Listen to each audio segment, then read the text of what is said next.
Find yourself looking for a new job or change in career? Monster.com is here to help. We are not only here to bring you job postings, but also AI interview prep and salary tools, expert career advice, and top-notch resume services. We've got everything you need to land your perfect job fit. Discover the magic of finding the ideal job with Monster.com. Your future starts now.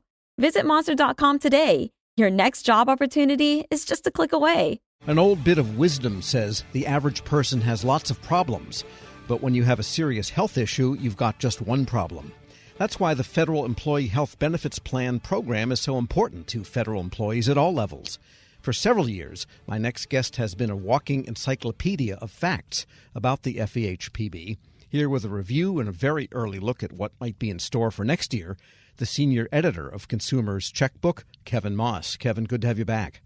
Thank you, Tom. Glad to be here.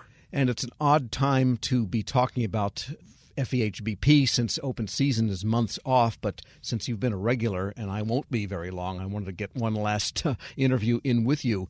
And is there any initial clue as to what people might be facing besides rate increases in the coming next round of signups? Yeah, there's a couple things that we can talk about. First of all, we already know some of OPM's priorities for next year. They release these as carrier letters to inform all the FEHB carriers of what their new priorities are going to be for the next plan year.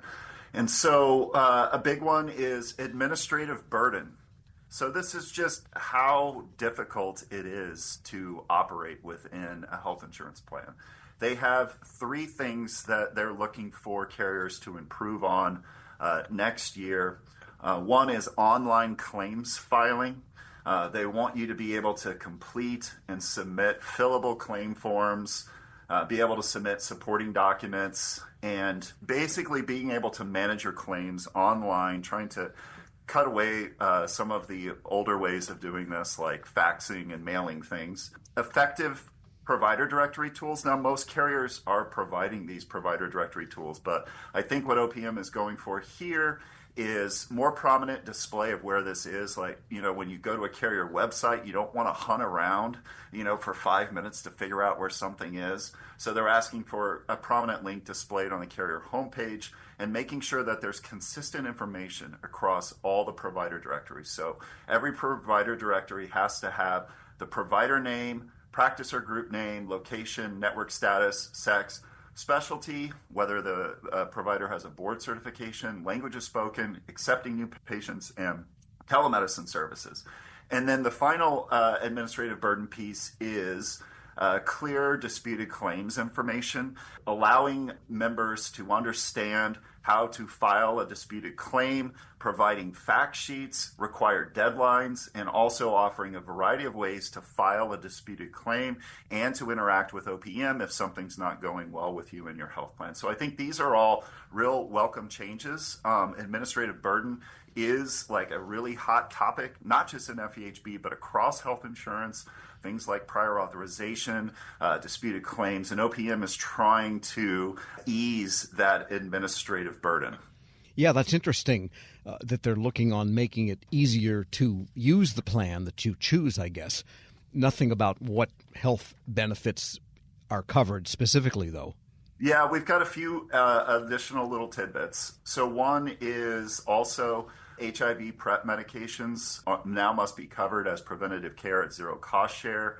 Any HMOs that operate in service areas that have a state IVF mandate must provide IVF benefits to cover that mandate in their FEHB plan. How about mental health parity and network adequacy? This is a big issue, making sure that all plan members have access to mental health.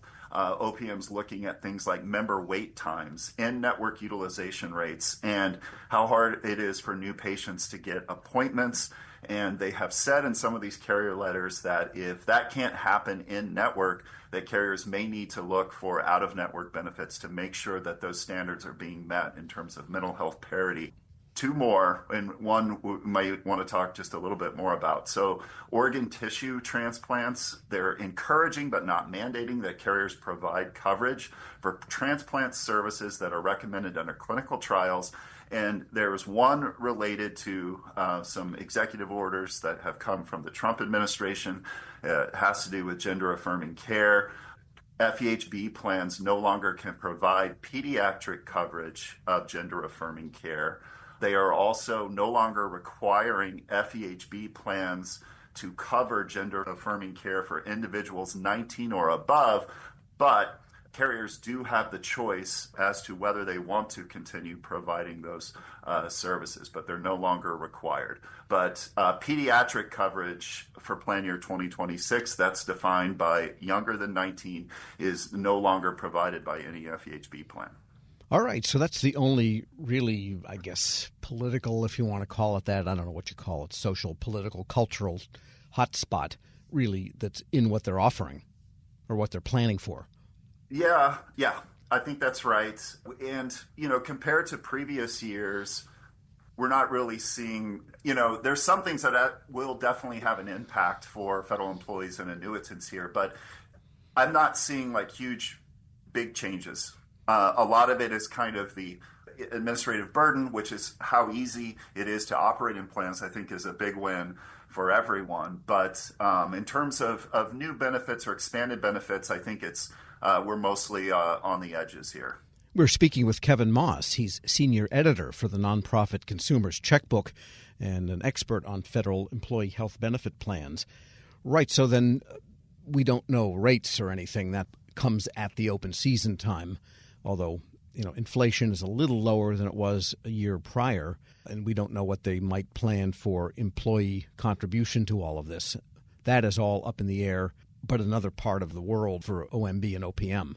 Yeah, but, I'm sure that you've been hearing, and your readers and listeners have probably been seeing the discussions on Capitol Hill about replacing the government contribution of premium with a voucher. And this is something that has gotten a lot of attention. Although we don't have an official program, we kind of understand a little bit of how it might work. And in order to explain that, we have to explain how it works right now. So how it works right now is every year, OPM looks at all of the FEHB plans, and they get a median premium, and it's 72%. That's the amount of the contribution.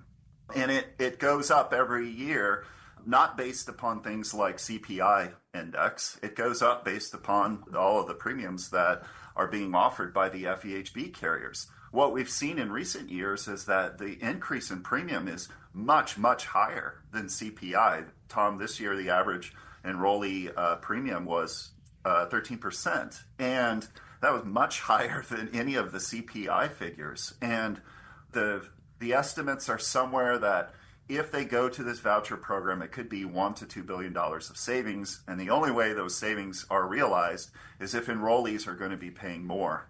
And I think we can expect, if this were to pass, that yes, enrollees will have to pay more share of the premium. Right now, that's already happening in some really more expensive plans in FEHB, where enrollees are paying, in some plans, close to like 37-38% of the premium, not the 25%. And what I expect is that if this were to pass, there's going to be more plans. I think more plans where the enrollee is going to be paying more. And I think shopping for value and comparing your choices, and we say this every year, Tom, you've got to look at what else is out there and assess the value of the options that are available to you. This is going to be even more important than it's ever been if we go to this voucher program. It hasn't been passed yet. They're still working on it in Capitol Hill, but this is something for everyone that's really going to have to pay attention to this one. Wow. And so that reinforces the idea that over the years, some of our most sought after and followed coverage for federal employees and federal employee benefit issues is at FEHB and the open season. And I think that's probably going to be the case ahead. And therefore, I want to thank you for being such a steady voice for us these past several years. Oh, yeah. I mean, we love to do it, and we appreciate the commitment that the Federal News Network has had with keeping federal employees and annuitants informed about what's going on. It's important because, sometimes OPM is putting out a lot of information. It's technical information, maybe, and not everyone's following